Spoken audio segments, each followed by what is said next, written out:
Amis des vidéos, bonjour. Alors, cette vidéo est consacrée à la défense sicilienne fermée du côté noir. Hein. C'est la suite d'une vidéo que j'ai faite précédemment sur le même sujet. Et donc, dans un premier temps, je vais vous faire un petit résumé de ce qu'on a vu dans la première vidéo et après, on approfondira le sujet.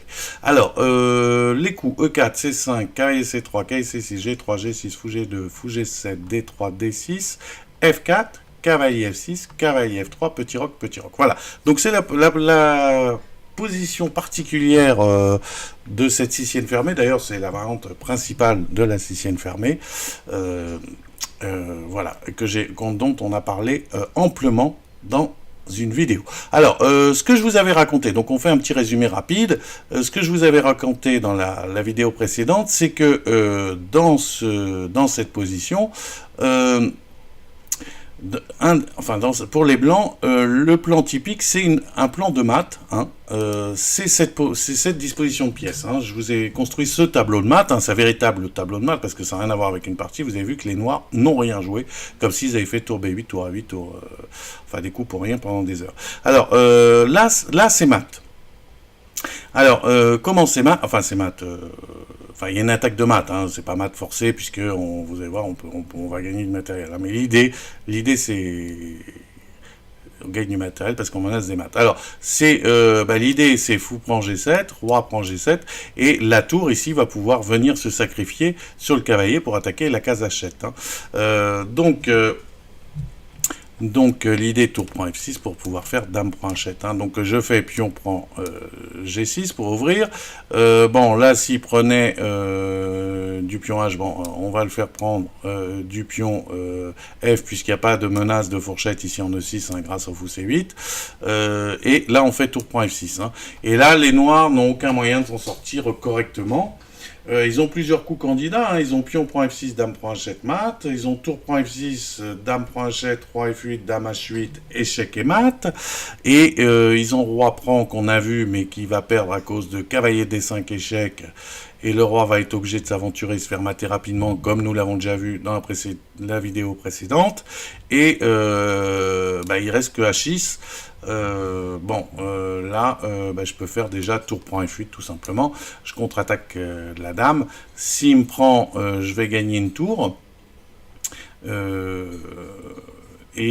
Si dame prend, je vais tout simplement, sans me fatiguer, soustraire le cavalier à l'attaque. Je reviens. Bon, j'ai pas maté, mais j'ai encaissé une pièce gratuite, hein, puisque je finis avec 3 pièces mineures contre 2. Évidemment, la dame serait quand même ouverte. J'ai toujours de l'attaque. Tout va bien. Hein. À savoir, un petit détail technique, c'est s'il fait pion prend G5, s'il fait pion prend G5, évidemment, il y a échec et mat ici en un coup. Alors, il ne peut pas. Alors, voilà. Qu'est-ce qu'on a vu d'autre? Alors, je vous fais donc un petit résumé, hein, je vous ai dit. Alors on a vu que maintenant, donc on avait le plan général, et maintenant on voulait voir, bon il y a une attaque de maths, donc, et comment on fait dans ce cas-là pour contrer. Donc pour contrer de manière générale, on essaye de jouer ailleurs, là où on est fort. Donc on avait dit que c'était l'aile dame. Hein. Donc on jouait tour B8. Lui il jouait H3 avec l'idée à la fois de pouvoir jouer fou E3 sans cavalier G4, mais surtout pour jouer G4, donc H3. Je jouais B5 pour essayer d'obtenir du jeu à l'aile dame. Et là, on a dit que si il joue tout de suite un G4 pour jouer F5 fou H6, hein, on va mettre le fou en H6 plus tard, hein, après que la dame sans perdre de temps, et bien que sur G4, on avait une forte ressource qui était B4, cavalier E2 et cavalier D4, un pseudo-sacrifice de pion qui était basé sur les possibilités noires sur cette diagonale, notamment de clouage par dame B6, hein, voilà. Hein, donc on sacrifiait pas de pion en fait. Hein. Donc les blancs sont arrivés à la constatation que sur ce coup il fallait jouer fou E3, mais donc pour éviter les cavaliers D4, mais après avoir joué A5 et sur G4, on obtenait du contre-jeu avec les blancs grâce à fou A6, avec l'idée de jouer C4. Et vous voyez, d'affaiblir un peu, et comme ça, si la dame s'en va, on bloquait, on paralysait un peu la dame à la défense de la case D3. Et à savoir que s'il jouait B3, ici il y avait une petite variante intéressante qui était cavalier prend E4, avec l'idée, vous voyez que les deux fous, aussi bien le fou A6 que le fou F1, travaillaient en collaboration, notamment à cause de la surcharge de la dame qui sera chargée de défendre les deux pièces en cas de prise en E4. Voilà ce qu'on avait vu dans la vidéo précédente. Alors, aujourd'hui, donc on va poursuivre notre étude. Je vais revenir voilà, sur cette position. Donc on a dit tour B8, H3, B5. Alors c'est là où c'est d'ailleurs Boris Spassky qui dans les années 60 qui a été champion du monde et qui a beaucoup joué dans les années 50 et 60 la sicilienne fermée, il adorait les jeux super semi-fermés, ce qu'on appelle semi-ouverts, pardon. Et il avait trouvé une idée qui était A3.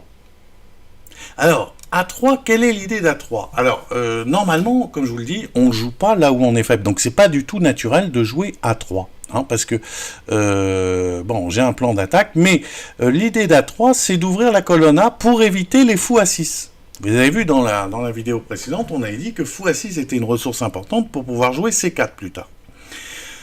Donc il joue à 3 en se disant, bon, il va jouer à 5 pour quand même jouer B4, et comme ça je vais ouvrir la colonne A, et il n'y aura pas de fou A6.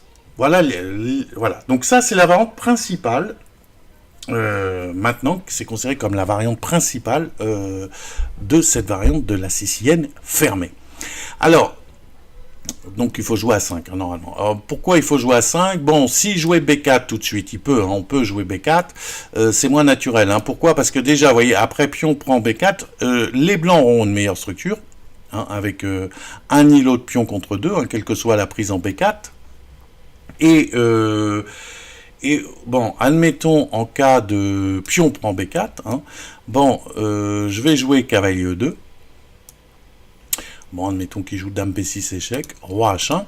Et bon, je pense pas, faudrait voir si je peux lancer une attaque, c'est possible, peut-être on peut lancer une attaque, mais là il serait plus logique pour les blancs d'essayer d'utiliser leur suprématie centrale, c'est-à-dire qu'ils ont, vous voyez, ils ont plus de pions au centre que les blancs. Donc ils risquent, avec des C3, D4, moi j'ai écrasé les noirs au centre complètement.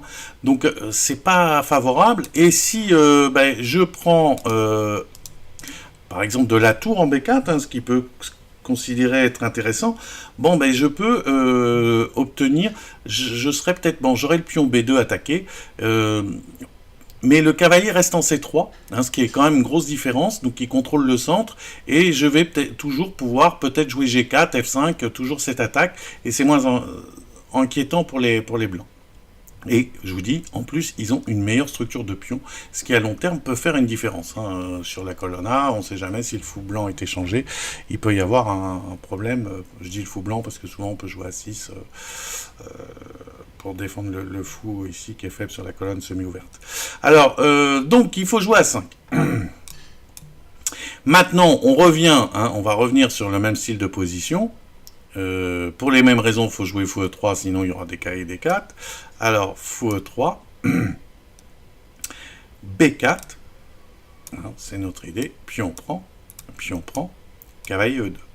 Voilà. Et là, on voit toute l'idée des noirs, donc des blancs, pardon, l'ouverture de cette colonne, et empêche le contre-jeu des noirs. Mais, si vous vous souvenez, je vous avais dit que le principe fondamental de toute contre-attaque, c'est d'ouvrir des lignes ailleurs que là où notre adversaire veut attaquer. Donc notre adversaire veut attaquer à l'aile roi, comme on l'a vu.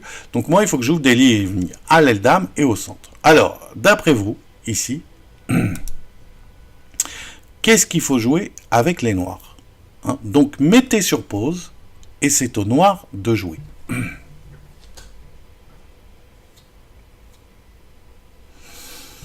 Alors, ici, il y a plusieurs coups de contre-jeu. Le coup évident de contre-jeu, ça serait de jouer un coup de cavalier pour laisser le fou attaquer le pion B2. Alors, c'est pas le meilleur coup. Donc, ceux qui ont trouvé cette idée de jouer KD7, ça peut être intéressant. KD7, pourquoi pas, KB6 et C4. essayer d'avoir du contre-jeu. C'est un peu parce qu'on enlève quand même le défenseur du roi, donc c'est un petit peu dangereux. Alors, il y a une autre manière. Alors, bon, si ceux qui veulent rechercher, vous pouvez mettre sur pause. Ben, l'autre manière, c'est d'utiliser la colonne A. Hein, tout simplement de se dire, bon ben oui, super, les blancs ont fait le travail à ma place, ils m'ont ouvert une ligne, donc j'ai plus besoin, je vais envahir avec ma tour B8, je vais envahir la colonne A. Alors donc, il faut jouer fou B7. Voilà. Et bon, en plus, il protège le cavalier en C6, hein, on sait jamais, on a vu que des fois, il y avait comment dirais-je, des problèmes dans la vidéo précédente, on avait vu. Donc fou B7, avec l'idée, tout simplement, je vais contre-attaquer sur la colonne. Alors, imaginons, hein, dans un premier temps, que les blancs poursuivent leur attaque, G4. Donc, je joue tour A8. Alors, imaginons, dans un premier temps, toujours que les blancs ne prennent aucune mesure et jouent F5, hein, continue. Bon, évidemment, Dame 1 serait un peu... pour jouer Dame H4, on perdrait un peu de temps, hein, parce qu'il jouerait Dame tour prend et il nous décalerait. Hein. Donc, imaginons... qu'est-ce que j'ai dit F5, oui. Tour prend 1. Dame prend 1. Et là, je ne propose pas l'échange des dames, hein, je joue Dame C7. Imaginons toujours que les blancs veulent jouer leur attaque de mat. Dame 1. Tour 1. Dame H4. Tour A2. Alors, bon, ils peuvent jouer B3, mais là, je vous dis, bon, j'y vais a priori assez brutal, j'essaye de mater. Tour fou H6. Tour prend B2. Alors là, il y a une première petite subtilité dans cette position. Bon, il faut que je joue cavalier G5, mais si je joue cavalier G5 tout de suite, j'ai peur que mon adversaire joue cavalier E5. Et après, quand je voudrais jouer pion prend G6, hein, qui est nécessaire pour mon attaque pour libérer la colonne F, eh ben, il pourra jouer cavalier prend G6, gagne un temps sur la dame. Donc ça, c'est la première petite subtilité, qui peut être importante. Hein. Donc, je prends d'abord. Alors, on reprend normalement du pion H. Fou prend G7, admettons. Roi prend G7. Et cavalier G5. Alors là, on va voir un thème très important. Ici,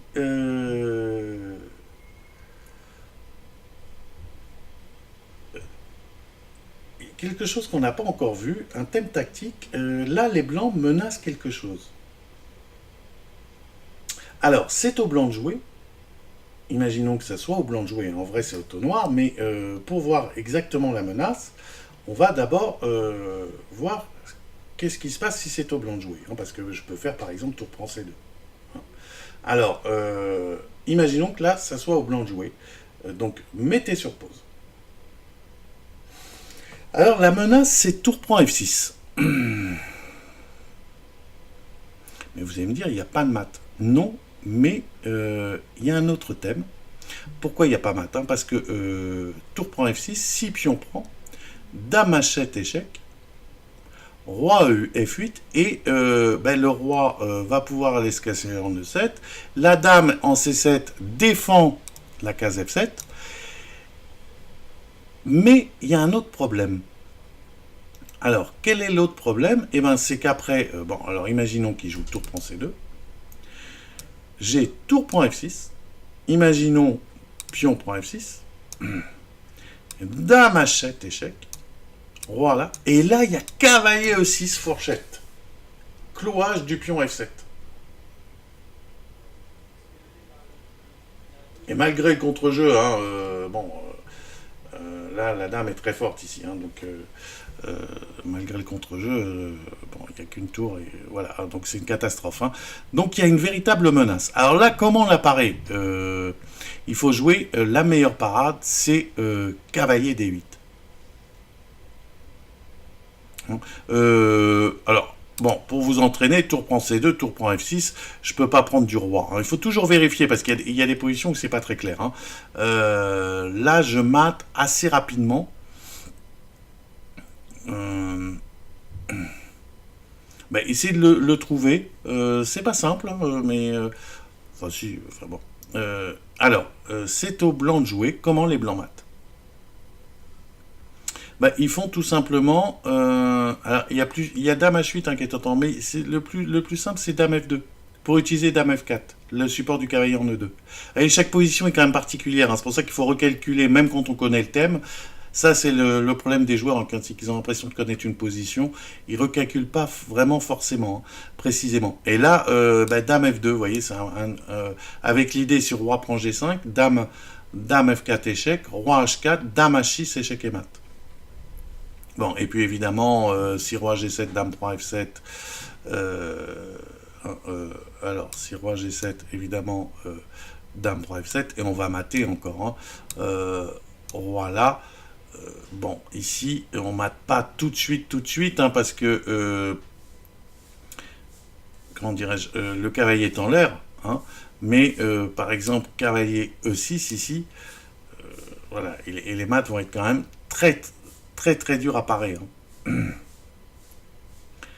Ici, par exemple, je menace G5, dame H7. Hein. Voilà, donc vous voyez, c'est des positions très intéressantes pour s'entraîner aussi au calcul. Hein. Alors, donc il y a une menace ici, une terrible menace, donc il faut jouer, il faut défendre, il faut jouer, alors on peut jouer cavalier D4, dit la machine, mais c'est très compliqué, il faut jouer cavalier D8, c'est plus sûr, parce que cavalier D4, il faut défendre la case de 6, hein, on ne peut pas prendre en C2, à cause de ce thème hein, dont je vous parlais tout à l'heure, qui est cette fourchette ici. Hein. Donc la case de 6 est cruciale. Ici, ce thème-là est vraiment très important. On le reverra tout à l'heure. Donc tour prend F6, roi prend F6. Non, qu'est-ce que je veux dire? Donc cavalier G5. On doit ici jouer cavalier D8. Et voilà. Et là, maintenant, bon, les blancs peuvent continuer leur attaque. Hein. Ça donne une position extrêmement compliquée. Cavalier F4. Imaginons tour prend C2.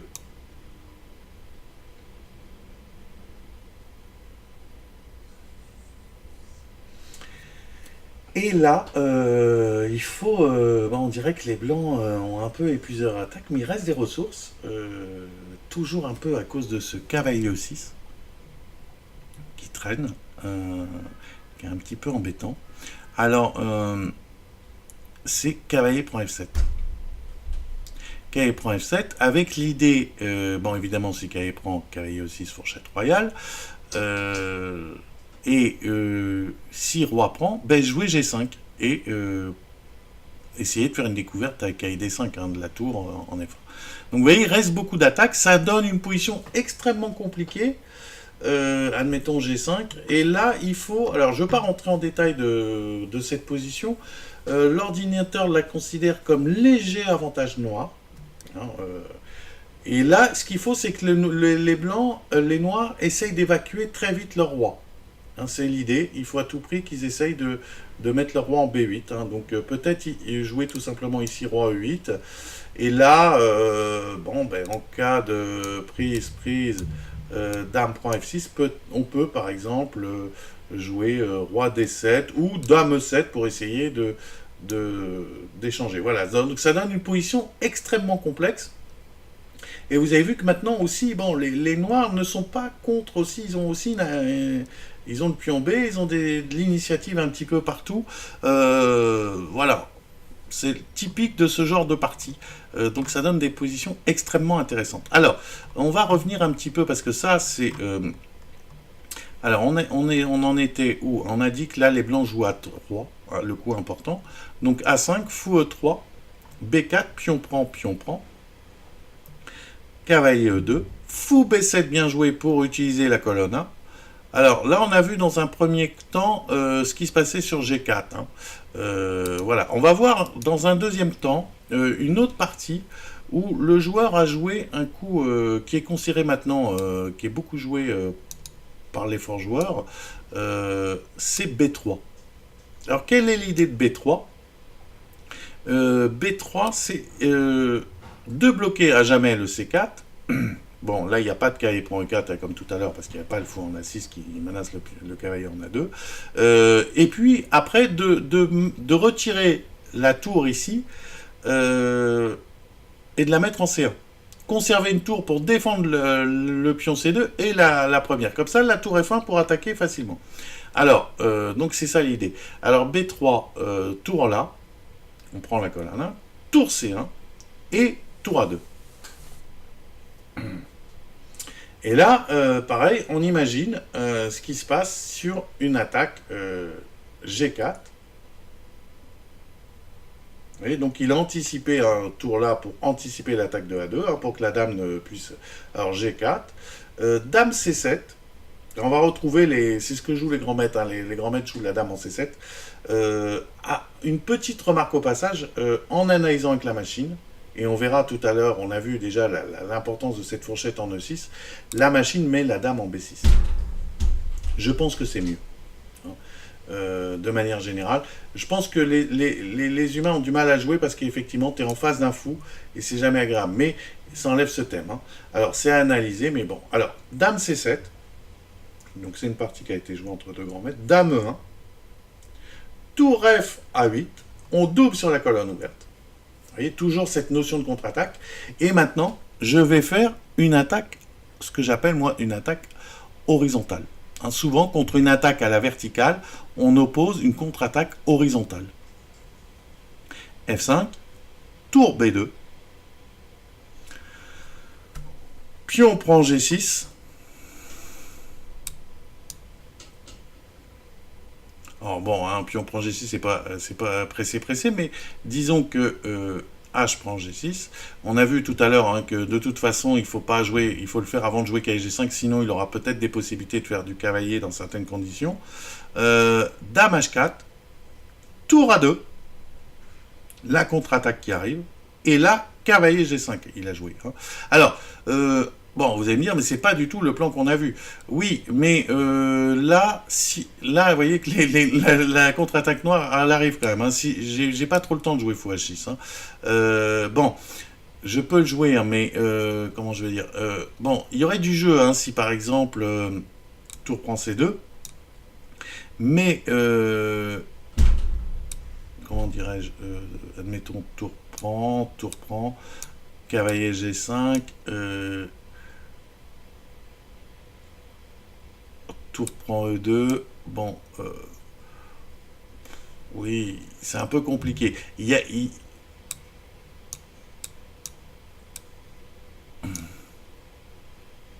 Ici, je peux prendre du roi, hein, et là, il n'y a pas forcément de mat. Hein, je peux faire ça, et là, il n'y aura pas de mat. Les blancs n'ont plus assez de matériel. Mais on peut aussi tout simplement, parce que c'est quand même un petit peu compliqué à calculer, ici, de manière pratique, parce que bon, c'est facile, avec l'ordinateur on analyse, on peut jouer fou H8, tout simplement. Et ça va être dur de toute façon de passer à l'attaque, hein, parce que si cavalier G5 maintenant, eh ben, on peut faire tour prend C2. Et vous voyez que là, le fou empêche la dame. Vous voyez, c'est un peu l'inconvénient. Hein, la dame d'attaquer le pion en H7. On se marche un peu dessus, là. Hein. Donc, c'est pour ça que là, il joue cavalier G5 direct. Tour prend C2. Tour prend C2. Tour prend C2. Et vous voyez que là, il n'y a pas de tour prend F6, hein, parce qu'il n'y a pas de mat. Hein. Tour prend F6, je fais bien sûr pas fou prend F6, hein, c'est peut-être le seul coup où je me fais avoir par dame H7, dame F7. Je fais pion prend, et dame H7, roi F8, ben, le fou contrôle bien la 7ème rangée, hein, il obstrue la 7ème rangée. Donc là, je fais cavalier F4. Alors là, c'est au noir de jouer.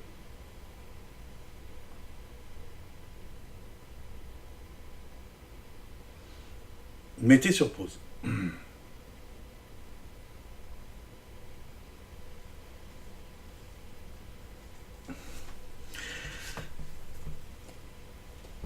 Alors là, il faut quand même faire un petit peu attention. Il faut jouer cavalier D8, parce qu'il y a cavalier E6 qui arrive quand même. Il y a des bases de cavalier E6. Hein.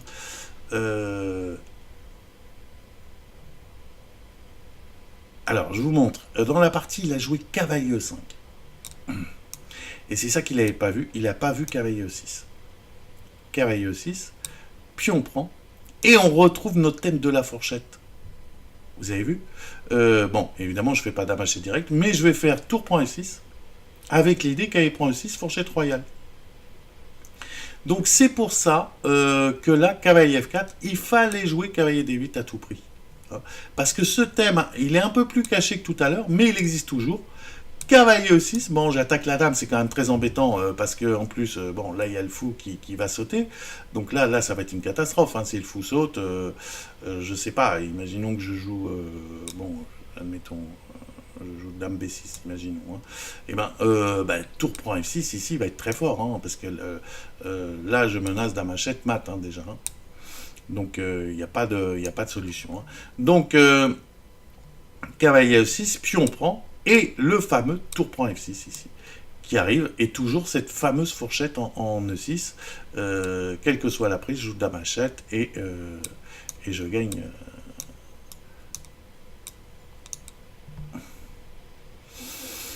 Voilà. Hein, donc se méfier toujours de ce thème avec cavalier E6, mais vous voyez que là on a vu une belle contre-attaque comme ça sur. Moi j'adore toujours ces contre-attaques. Je le dis, je le répète, voilà. J'adore ça quand on passe, vous voyez, c'est plus discret, mais vous voyez, c'est ça qui tient la défense.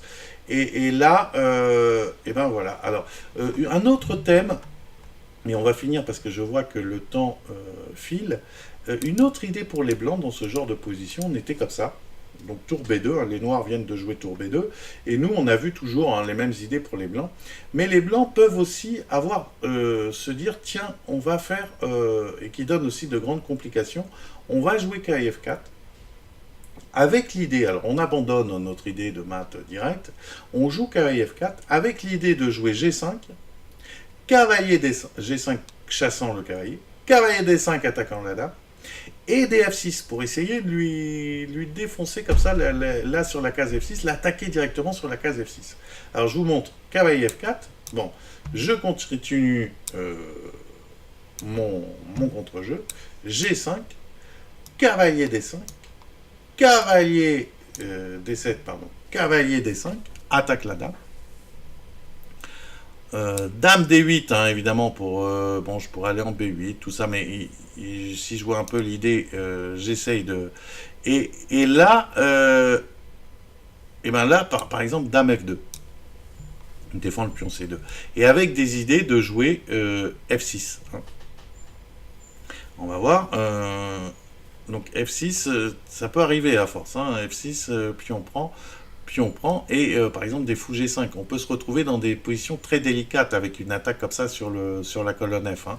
Alors, F6, par exemple, je sais pas, hein, là il faut jouer, il faut contre-attaquer. Bon, admettons qu'on joue KIE5. Là, il faut, pour libérer ce fou, hein, parce que quand même, l'idée, hein, ça peut être que sur F6, pion prend, cavalier prend F6, et fou G5. Vous voyez qu'un clouage assez désagréable, hein, des possibilités les grandes. Donc, ici, cavalier E5, pour essayer de supprimer le cavalier. Sur F6, et là, on fait fou prend D5. Et c'est pour ça que je vais vous montrer cette position. Pion prend D5. Et là, on peut continuer dans le thème...